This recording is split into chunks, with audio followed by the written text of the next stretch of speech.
Madam, அந்த திரிபுர சுந்தரி கோவில் ரொம்ப பவர்ஃபுல்லான கோவில் இல்ல? ஆமா அர்ஜுன், அந்த அம்மன் ரொம்ப சக்தி உள்ள தெய்வம். 21 வருஷத்துக்கு ஒரு தடவை அங்க ஸ்ரீசக்கர உற்சவம் நடக்கும். அது ஒரு புனித தலம். அங்க இன்னும் 2 நாள்ல அம்மனுக்கு சுமங்கலி பூஜை நடக்க போகுது. வருஷம் நாங்களும் அதுல கலந்துப்போம். அப்போ அமிர்தா இப்ப தனியா போயிருக்காங்களே,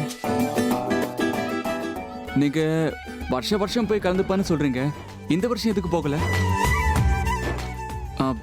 பொண்ணு மேல உயிரே வச்சிருக்கீங்க, அவங்க தனியா போயிருக்காங்க, நீங்க இப்படி சும்மா இருக்கிறது நியாயமா இருக்கா சொல்லுங்க? சரோஜா, உனக்கு போகணும்னு ஆசையா இருக்கா? கோவிலுக்கு போக ஆசையா இருக்கான்னு கேள்வி கேக்குறீங்க? மேடமோட கண்ணை பாருங்க, அவங்க கண்ணை பார்த்தா உங்களுக்கு நல்லா தெரியும்.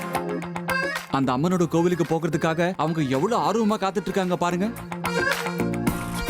உங்க ஆபீஸ் வேலை கேட்டிருந்தா அவங்க சும்மா இருக்காங்க, இல்லைன்னா இந்நேரத்துக்கு அவங்க அர்ஜுன் சீக்கிரமா காரை எடுன்னு சொல்லியிருப்பாங்க. அப்படி இல்ல அர்ஜுன், எங்களுக்கும் போக ஆசைதான். ஆனா அமிர்தா தான் போயிருக்காளேன்னு நாங்க சும்மா இருந்துட்டோம். அமிர்தா தனியா அந்த கோவிலுக்கு போயிருக்காங்க. நீங்க நல்லா இருக்கணும் தான் அவங்க வேண்டிக்க போறாங்க. ஆனா அவங்க நல்லா இருக்கணும்னு யாரு வேண்டிப்பாங்க? தனக்கு தானே நல்லா இருக்கணும்னு வேண்டிக்கிற அளவுக்கு சுயநலக்காரங்க இல்ல அவங்க. அவங்களுக்கு எப்பவுமே உங்க ஞாபகம் தான். அவங்கள பத்தி நீங்க தானே யோசிச்சாகணும், சொல்லுங்க. ஆமாங்க, அர்ஜுன் சொல்றதும் சரின்னு தாங்க தோணுது. 2 நாள் தானேங்க, 2 நாள் நீங்க ஆபீஸ்க்கு லீவ் போட முடியாதா? என்ன மேடம், லீவு போட முடியாதுன்னு அவரை கேக்குறீங்க? லீவு போட வேண்டியது நான் தானே. அவரோட ஆபீஸ்ல அவர் யார்கிட்ட கேட்கணும்? நீங்க ஊன்னு சொல்லுங்க, 20 செகண்ட்ஸ்ல கார் வீட்டு வாசல்ல நிக்கும், உடனே கிளம்பிடலாம். அர்ஜுன், எங்க 2 பேருக்கும் கோயிலுக்கு போகணும்னு ஆசையா தான் இருக்கு. ஆனா உங்களுக்கு என்ன இவ்வளவு அர்ஜென்ட்? அமிர்தா அங்க இருக்கும்போது அர்ஜுனுக்கு இங்கே சார் வேலை. அது வந்து அந்த ஊரு ரொம்ப தூரம், அமிர்தா அங்க தனியா போயிருக்காங்கல்ல. உங்க வீட்டுல வேலை செய்யறேன்னு ஆனதுக்கு அப்புறம் உங்க வீட்டுல உள்ளவங்க மேல எனக்கு அக்கறை இருக்க கூடாதா? அதுவும் இல்லாம அமிர்தாவை பத்தி நான் எப்போ உங்களை கேட்பேன்ல, அவங்கள கோவிலுக்கு கூட்டிட்டு போகணுமான்னு கூட நான் உங்களை கேட்டுக்கிட்டே இருப்பேன்ல. நீங்க சொல்லும் போதெல்லாம் காய்கறி வாங்கிட்டு வந்து கொடுக்குறேன்னா சொல்லுங்க.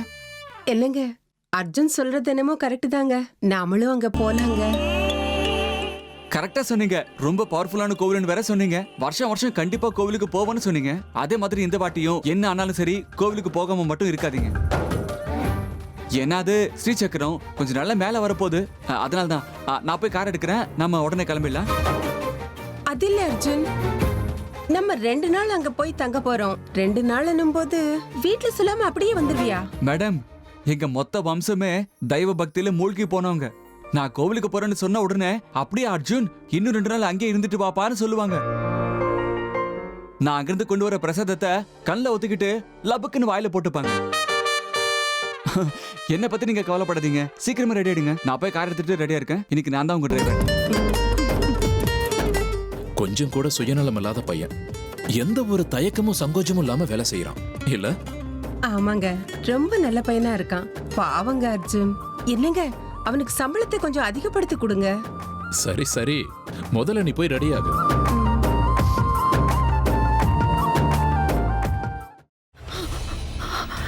இதுக்கு மேல என்ன சொல்ல போற? சொல்றதுக்கு வேற ஏதாவது பொய் இருந்தா சொல்லிடு. அவதான் ஏமாத்தி எல்லாத்தையும் என்கிட்ட இருந்து பறிச்சிட்டான்னு பார்த்தா நீயும் இப்போ அதே தான் பண்ணிருக்க. ஏன் ஆலியா, ஏன் இப்படி பண்ண? இந்த உலகத்துல பாட்டிக்கு அப்புறம் நான் யார் மேலேயாவது உயிரையே வச்சிருக்கேன்னா அது ஊ மேலதான் உனக்கு தெரியாதா? ஏன் இப்படி பண்ண ஆலியா? உனக்கு காசு பணம் அவ்வளவு முக்கியமா போயிடுச்சு, அதுக்காக நம்ம உறவை கூட மறந்துடுவியா?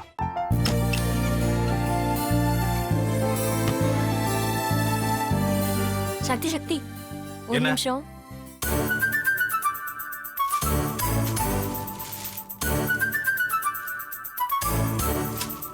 இந்தாங்க. என்ன இது? உங்களுக்கு பிடிச்ச பிராண்ட் செப்பல். இது என்ன நான் தலையில வச்சுட்டு தூங்கணுமா? சரி, அதை விடுங்க. இங்க பாத்தீங்களா, டைம் பீஸ்.